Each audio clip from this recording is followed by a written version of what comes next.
तस्याहम सुलभा, मैं उसके लिए सुलभ हूं। सुलभ माने बिल्कुल सहजता से प्राप्त हो जाता हूं। किसके लिए? बोले अनन्य चेता सततम यो माम स्मरत नित्यशः, जो मेरा अनन्य चिंतन करता है, नित्य निरंतर चिंतन करता है, बस यही जीवन का लक्ष्य रहा है। गुरु कृपा से बच्चापन में ही गुरुदेव भगवान की बलिहारी यही बात डाल दी थी कि बच्चा निरंतर भजन करने से जो झांकी आती प्रभु, वो हमें शब्द याद है, झांकी आती, तब जानना चाहिए भजन, एक क्षण भी भजन न छूटे।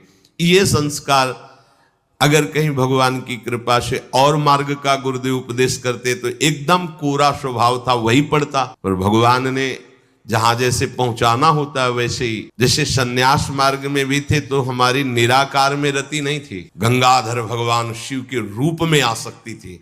अब हमें पता चला कि क्यों नहीं होने दी निराकार में, क्योंकि रूप में ही लाना था उनको कृपा करके, इसलिए निराकार में आसक्ति नहीं होने दी। उनका सारा पहले विधान होता है।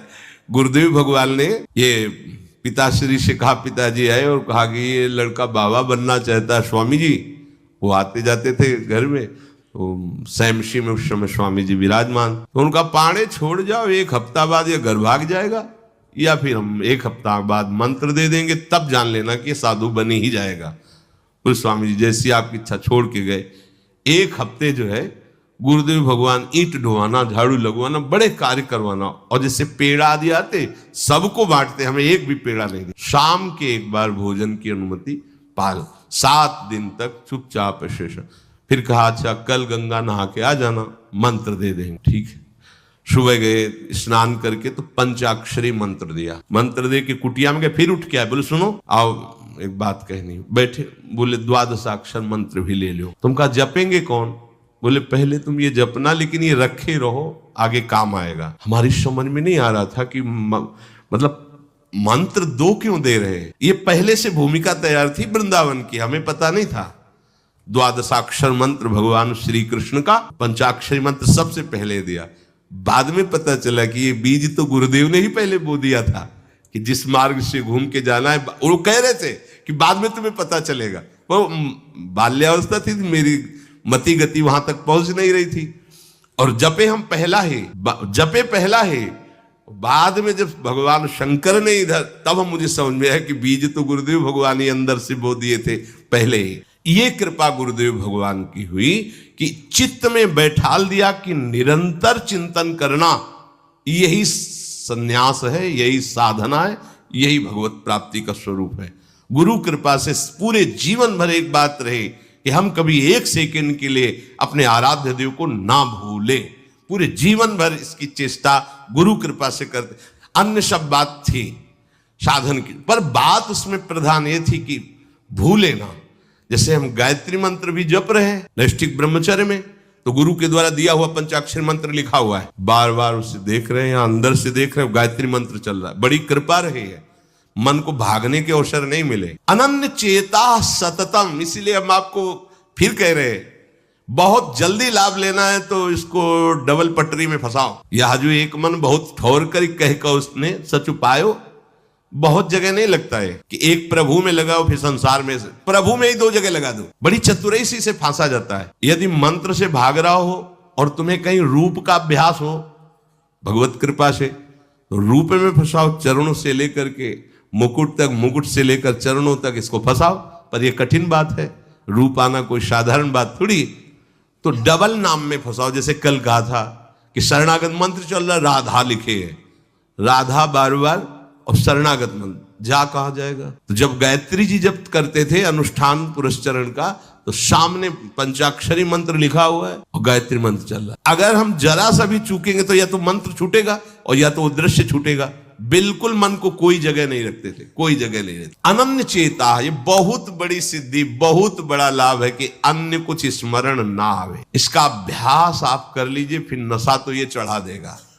ऐसा नशा चढ़ता है, ऐसा लगता है जैसे खोपड़ी घूम रही हो और उसके साथ मंत्र घूम रहा हो। ये ऐसे करो तो पका जैसा दर्द होने लगता है। एक एक नस नाड़ी मंत्राकार। न भोजन की इच्छा है, न किसी के देखने की इच्छा है, इच्छा रहित केवल तदाकार वृत्ति, मंत्राकार वृत्ति। अब इतनी प्रपंच की वृत्तियां फैलाए हो, इतना बहिर्मुख हो, कैसे ही बात समझोगे अंतर की। अनन्य चेत, भगवान कह रहे मैं सुलभ हूं, सुलभ हूं। काशी में प्रतिदिन ये होता, आज महादेव जी साक्षात आएंगे, सुबह से तैयारी हो जाती थी।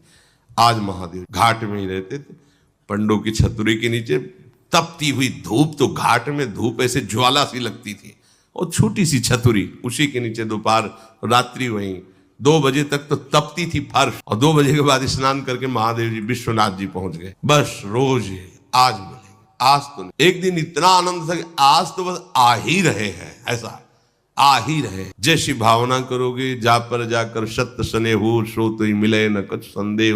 भयंकर जटाओं का बोझा ऐसे, इतना बड़ा हाथ में त्रिशूल लिए, देखा दोपहर में नग्न पैर। अब अपने जो जहां पागल हुए उसको दिखाए, साष्टांग दंडवत, मौन, कुछ बोले नहीं। हम तो बस वैसे स्तब्ध, जैसे कोई जड़वत। बाद में विचार आया, इसका मतलब क्या था? मैं ही मैं हूं, दूसरा कोई। अलग से देख ले की भावना मत करो, कण कण में मैं विराजमान। एक दिन भाई जी के प्रति बहुत आकर्षण जब था, तो एक स्वप्न देखा कि स्वप्न में हम भाई जी से पूछ रहे कि मुझे श्री कृष्ण की प्राप्ति कब होगी। इसके बाद की बात, भाई जी ने ऐसे चश्मा करके ऐसे देखा, राधा बाबा बगल में बैठे, और कहा जब श्री कृष्ण बन जाओगे तब श्री कृष्ण की प्राप्ति हो। जगने पर, बहुत विचार करने पर फिर यह कि श्री कृष्ण बन जाओगे, भाई जी का तात्पर्य क्या था? तब समझ में आ गया। मन कृष्णाकार, बुद्धि कृष्णाकार, चित्त कृष्णाकार, अहम कृष्णाकार, तब कृष्ण साक्षात्कार हो गया। नित्य युक्तस्य योगिनः तस्याहं सुलभा पार्थ नित्य युक्तस्य योगिनः। नित्य युक्त हो गया जिसका चित्त प्रभु को छोड़कर किसी भी भोग भूमि में, किसी भी ऐश्वर्य में, किसी भी सिद्धि में। जैसे किसी को लगता है कि ये चमत्कार दिखाना, कोई भी चमत्कार दिखाना बहुत कठिन बात है। अगर भगवत दर्शन का लक्ष्य ना हो, भगवत प्राप्ति का लक्ष्य ना हो, तो कोई भी चमत्कार ऐसे करने में है कोई बहुत बड़ी बात मत समझ। बस ये है कि इधर अगर स्वीकार किया तो उधर गेट बंद हो जाएगा, इसीलिए पिट जाते हैं, गाली सुन लेते हैं महात्मा जन, लेकिन प्रयोग नहीं करते अपने भजन का, प्रभु के पास जाते हैं। ऐसा ना समझे ना क्यों चमत्कार पीछे घूमते हैं। केवल बस एक बात है कि अगर इधर लगे तो उधर का गेट बंद हो जाएगा। तो इतनी दुर्लभ बात बनने जा रही है, किसी को प्रमाणित करने के लिए कि हम महात्मा, हम भजनानंदी, हम चमत्कारी हैं, अपना गेट बंद करवा ले तो मूर्खता ही होगी ना। यहाँ क्या होगा? वाह वाह हो जाएगा, बस उसके आगे क्या होगा? फिर वही प्रपंच। तो ये जो ब्रज के महात्मा है, जो भगवत प्रेमी महात्मा है, जो भगवत प्राप्त करने वाले हैं, इनके अंदर चमत्कार के बाप की सृष्टि होती है। ये चमत्कार बहुत ऊपर होते हैं। ये नहीं सोचना चाहिए कि इनमें भजन होता तो उसने 2 थप्पड़ मारे भस्म कर देते। भजन का जानते हो, भजनानंदी का 2 थप्पड़ मारा है, तुम्हें निश्चित भगवान की प्राप्ति हो, तुम्हारा कभी अमंगल न हो, भगवान तुम्हारे परिवार को भी सुखी रहे, और तुम आजीवन स्वस्थ रहकर पवित्र बुद्धि के द्वारा भगवान को प्राप्त। ये महात्माओं का बल होता है। महात्माओं के बल थोड़ी होता है किसी ने गाली दिया, मार दिया, जा भस्म हो जा। ये भस्मासुर थोड़ी होते हैं महात्मा, है भाई भस्म कर दिया, नष्ट नहीं। साधुते हो न कारज, तब भगवान उनके अधीन होते हैं।